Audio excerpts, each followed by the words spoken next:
I keep sort of a one-page plan every day, and it's got my core values on it. It's got the things I've committed to do for the year. It's got the things I've done for the quarter, and I sort of at least 3 or 4 days a week orient myself to that in the morning. Some days I just get up and do the thing that I've got to do, Right. but I think our energy is either a prism or a laser, right? There's the same amount behind it, and it either has some pretty lights or it can really cut some glass if it gets focused. And I think if you just redirect yourself, if you're very clear about the 5 things you want to do each year and what your quarterly goals are, and each day you say, what's one thing I can knock off to the quarterly goal? Because we tend to like avoid the big mountain that we could start climbing and just knock off the little one. But if you just keep redirecting that energy away from, hey, you know what? I could scroll my friends are eating on Facebook for 30 minutes every day and like that, or I could write 300 words.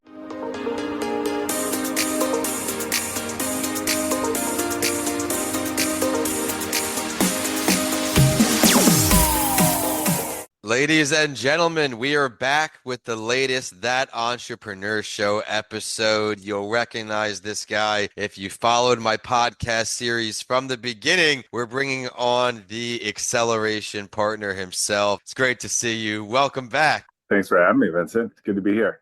Robert Glazer, founder, chairman over at the Acceleration Partners, global leader in partnership marketing. He's also co-founded BrandCycle, acquired by Stack back in 2021. But he's got a few new books to talk about. He's got a lot going on. Rob, if everybody missed your first interactions with me, let's talk about what led you to entrepreneurship in the beginning.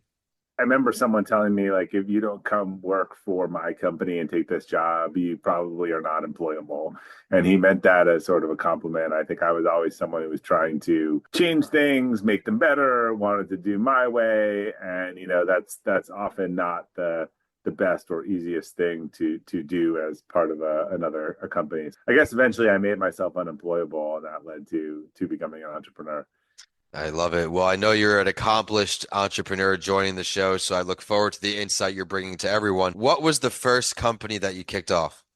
I had a company in years ago called Brand Stamp that was actually in the e-commerce days that was going to do online product registration. That didn't work. Started a series of entrepreneurial boot camps with a partner and eventually sold that business to them. And then I started Acceleration Partners probably almost 15, 16 years, man, 17 years now, probably ago. And along the way, spun off a business called BrandCycle. So yeah, we got a bunch of different stuff going on.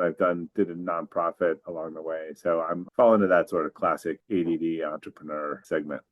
Well, thank you for sharing that. I love having phases in the show where we always start with what led you here. Then we'll get into what's going on right now. Then we get to the tips, the help for entrepreneurs, what's next for you. But something I'm very interested to learn more about, even through these 15, 16 years, you're now rethinking the 2 weeks notice, creating these open transition programs. Talk to me about that. As I sort of grew my business, there were a lot of things that I sort of wanted to challenge the normal paradigms. And in terms of building a company that ostensibly had a good culture and focused on people, this sort of still 2 weeks notice paradigm of how people left kind of drove me crazy. And it just didn't feel authentic with what we were trying to do. And so I was like, all right, well, how do we tackle this? And we were sort of thinking about it. And then we had an opportunity with an employee to kind of test out this notion of, hey, you think you want to do something else? We agree. How about we let you work here and go interview for another job and do this in sort of an open fashion? And it worked pretty well. And we made some mistakes. And so we tried to turn that into a policy that said, hey, when you are feeling like something's not working or we're feeling it's not something, we're going to start a conversation, and it doesn't mean your job's gone tomorrow. We're going to figure out sort of what's next and how to deal with it, and led to this concept of sort of open transition programs. And that better equips your company for rather than just a sudden change. Did you have a few of those and that's what led to this? Or Yeah, we had a couple, or like it's just the nature, right, of it. So we're not in lifetime employment anymore, but we still operate like we are, meaning like we pretend like people aren't going to leave. So what happens? They start having doctor's appointments, they start kind of being disengaged, and then you're like, hey, what's going on? You're like, well, I took this job. You're like, oh, I mentored you. And like, this seems like a crappy, so we just now you were lying to me for the last 3 weeks. But it's all people know how to do. So I get it like that, but that's part of the problem in terms of then figuring out like, all right, well, how do we kind of change this paradigm? Because again, it's all most people know how to do. And now this has a lot to do with company culture, I'm assuming as well. Let's talk a bit about your company culture and how this fits in. Yeah, it has to do with the type of place where you want people to kind of be open and honest and address things. And look, sometimes it's just run its course, and sometimes someone wants to do something different, and sometimes they don't like their job, and sometimes they like their job and they want to do something different. And I think that's okay, right? The data would say that even in these top best places to work, particularly people under 35, they don't stay in the job more than 2.5 years, even if they love it. And so like it'd be better to kind of acknowledge that, and maybe even what we don't have in business, which I think actually relationships could benefit from, and what sports does really well is this notion of a contract, right? And the contract's over, and then we kind of revisit, do we still want to do this, and do we want it to be on the same terms, or otherwise we are making this assumption that it goes on forever when we know it doesn't.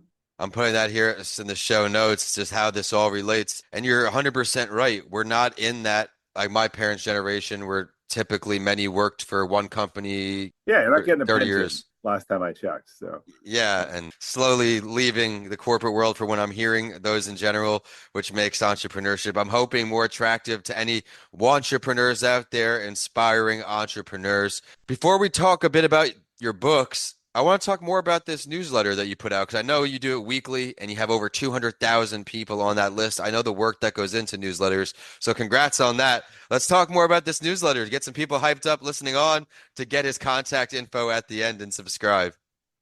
yeah, so Friday Forward actually just started as a note to my team. Gosh, almost how many years ago? It's got to be almost 10 years now. I think I'm getting close to number 500. So one a week. And it was just sort of a note about getting better or improving it. And it was internal. And I really didn't think anyone was like even reading it, but it turns out they were reading it, and people started sharing outside the companies, and they tell me, oh, my spouse shared this with this company, or my sister, really liked this one. And so I opened it up, and people started signing up, and they started sharing it. And there were a couple of articles, and I woke up one day and there were a lot of people in like 150 countries Wow. writing this. And so Yeah. it sort of became then, oh, well, I've got to give something to these people that's worth reading every day. And so that's what kept me going. There were a lot of weeks when it was hard, but I haven't run out of ideas yet.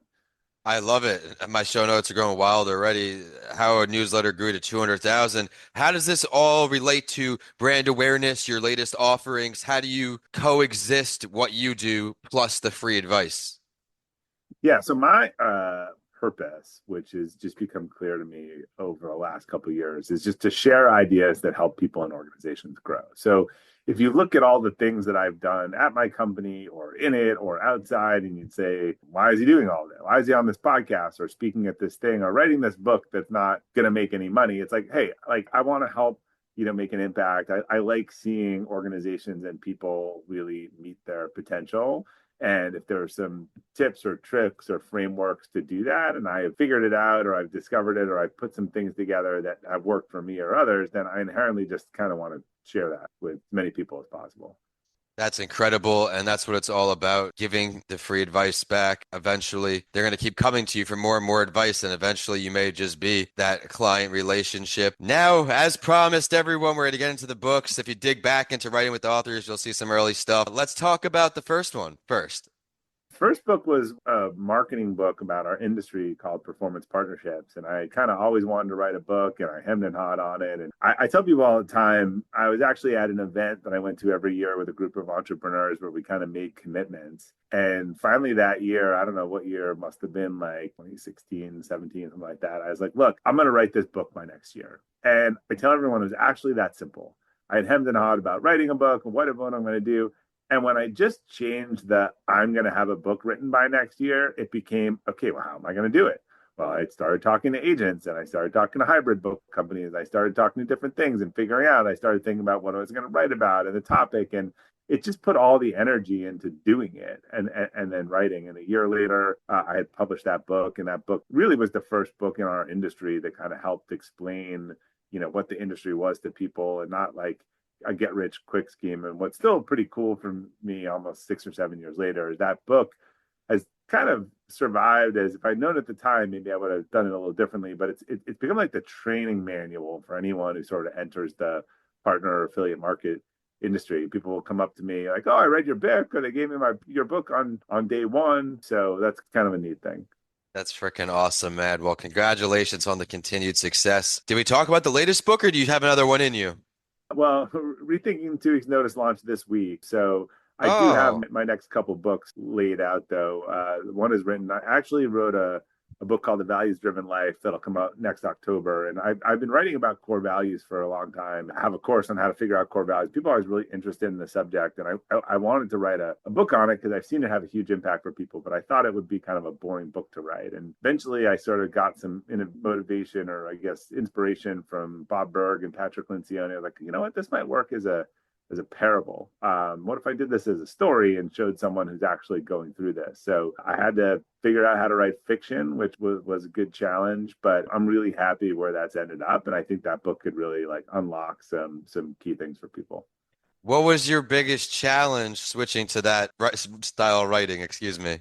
The biggest challenge by far was like character consistency. Like, I don't know how you're supposed to do it. I don't know whether you keep like a little like bio, things that like, and time. That was the other thing. Like, because there's some time lapse, like looking back and stuff in this book, and people were editing it and they're like, this time that you said 3 months, but it's a year later. Like, I kept getting confused with it. So you really need to keep track of sort of the characters and the sequence, particularly if you're writing something which mine does, which has a lot of like present and past kind of look back. But yeah, remembering the names of the characters, like I don't know how you're supposed to do it. I just sort of figured it out. I don't know whether you're supposed to have like a character card for each character or something like that. But I don't know if I'm getting back to fiction anytime soon. Well, I commend you for embracing the challenge, and it's hard enough to actually actualize the idea to write the book and then to finish the book and then to jump genres. Pretty cool. I tried doing it with one of my books, and it was definitely a challenge and definitely can You're resonate not you're not there. you're not learning if you're not challenging yourself. So it was a challenge, but it was a good challenge. I absolutely love that. What are some things we should know about your current business here? Who is your target customer? Who can you help the most?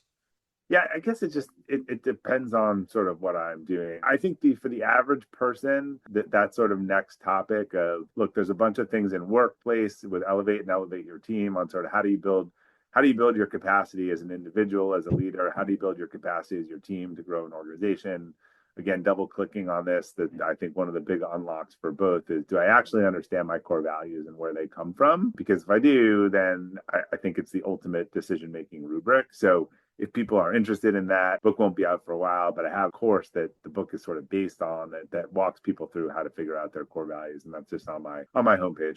I love it. Now let's go into courses. Another thing that can help build your brand, everyone. Walk us through the process from idea to getting the course completed. And let's talk about, of course, what the course focuses on. So the course focuses on this sort of process of figuring out your core values, and like this is driven by a lot of my writing. When people ask the same thing or ask for something or how do I do this or otherwise. So in Elevate, people are like, I'm really into this concept of core values. I get it. You talked about finding your core values and unlock for you. Like, how do I do it? And I was like, well, I've done this with my company a long time. It's like a process, or I've done it with people one on one, and sort of drove me to try to figure out what the repeatable, teachable process was. And then when I did that, I just made it in that sort of, sharing with people. I just made it available to anyone or any team who wanted to take it. What other systems, in a way, this is a nice system you have in place as an entrepreneur, no, not just industry specific. What are some systems you have in place for your day to help you get to where you are today? Yeah, I keep sort of a one-page plan every day, and it's got my core values on it. It's got the things I've committed to do for the year. It's got the things I've done for the quarter, and I sort of at least 3 or 4 days a week orient myself to that in the morning. Some days I just get up and do the thing that I've got to do, Right. but I think our energy is either a prism or a laser, right? There's the same amount behind it, and it either has some pretty lights or it can really cut some glass if it gets focused. And I think if you just redirect yourself, if you're very clear about the 5 things you want to do each year and what your quarterly goals are, and each day you say, what's one thing I can knock off to the quarterly goal? Because we tend to like avoid the big mountain that we could start climbing and just knock off the little one. But if you just keep redirecting that energy away from, hey, you know what? I could write, I could scroll my friends are eating on Facebook for 30 minutes every day like that, or I could write 300 words. And because my goal was to write 10,000 words this quarter because I want to write a book. And we lied a lot to ourselves about our schedule and our time and how we spend it. And anyone who's ever done a calendar audit, or actually fill out a calendar of how you're spending your time, and you say you're so busy, and then you see what you're doing on social media or otherwise. So look, I think we fall back to the level of our discipline. And so that sort of one-page strategic plan for me and constantly reordering around it. I have a template for it. It's called the Whole Life Dashboard. And it's also, you can just download it for free on my website. I love many things you highlighted there. I can resonate with maybe about 6 months ago where things continue to start scaling and I'm dancing around these tasks to still take care of the mundane things that are still on my plate before I was able to unload them. Absolutely love that. Now, at this point of your career, what's next for you? I continue to try to find new and interesting ways to share these ideas, right? So it's whether it's through my newsletter or books or podcasts or interviewing people, like what can help more people kind of unlock potential and meet potential. So right now I'm working with some different organizations. I'm doing some coaching and working with some CEOs. And I'm really enjoying that in addition to my own company. I'm really enjoying that diversity and working with a bunch of different businesses and helping them try to reach their goals. I absolutely love it. And I want to just circle back to one other thing you said, the calendar audit. Impactful Yeah, piece of advice there. I time block every single night before bed for my next yeah. day. I'm That's a just time blocker. Yeah, and it sounds silly, but it's something that I can honestly say changed my life. And ever since I started doing this, the business started scaling and making money with the time block, doing this calendar audit. Friends laugh at me. I do social media timers. I don't really care what's going on in there. I may not get as much mutual support. It's not intentional, but I'm on there to post, check my messages, and that's it. Not making the content. The team's now grown to that. So everything you said there, I resonate with very, very much. So I wanted to just give you kudos there. This may have changed since I last talked to you as we close out here. If you could sit down with any entrepreneur, dead or alive, to help you at this point of your career, who would you choose and why? any entrepreneur, dead or alive. Selfishly, I choose maybe Bono because he's someone that I want to meet, and he's had a high level of success, and then he's got to shift into this sort of different environment and different. I saw a concert this. He can't go out and be the same person he was before and bang out the vocals, and he sort of had to alter. And I think that sort of happens to all of us, right? And we sort of evolve and we have to shift. And he's been a great businessman and has had a great career and has done some amazing stuff. So I'd love to hear more how he sort of transitioned into that second mountain. Let's delve deeper. Where are you sitting down with him? Where are we sitting down? Got to be like a bar in Dublin, right? Oh, you would have a great time. And with that, I have to thank you so much, Mr. Robert Glazer, coming back on the show, even though he's on the enemy territory for the baseball field. Let's go, Yeah, we're no Yankees. we're no threat. But But I mean, it's not the old days when I grew up we're we're where we're fighting for draft picks here. So well, at least on the football side. when I grew up, the rivalry was ruthless. If anyone can relate listening on, Yankee Sox with Manny Ramirez and Yeah, Pedro. And Pedro. Yeah. I was a kid and the You just gonna are the you gonna watch you gonna watch the Netflix series? I'm Two going two to. painful. I actually have some work behind the scenes going on, not announced, with one of the Red Sox players, and I will watch it to support him. But as a kid, I used to have, and this is something I'll never forget. Red Sox, people are drinking and what have you, telling me, I hope you fail school. I bet you can't read. Just the most ruthless things like an 8, 9, 10-year-old kid. But that's what it was all about to me. And now you go to a Red Sox Yankee game, it's not that All environment. civil. Yeah. Yeah, it's like a normal game. But Rob, where can we find you online? The website, all things you. All things me, Friday Forward books, podcasts, all that stuff is at Robert Glazer, GLAZER.com. Thank you for sharing that. Everyone, be sure to check out his website. Say hello to him on LinkedIn. The show is at That Entrepreneur Show on all podcast platforms. Throw us a review. Let us know how much you love today's guests and a rating. We're also on social media at all the same handles. My name is Vincent A. Lancy. My website is vincentalancy.com, and I'm on social at my name. This show's sponsor is Coming Alive Podcast Production. Head to comingalivepodcastproduction.com to get your podcast journey started today. But with that, we are signing off today. Robert, it's great to see you. Thank you for stopping by. Vincent, thanks for having me back.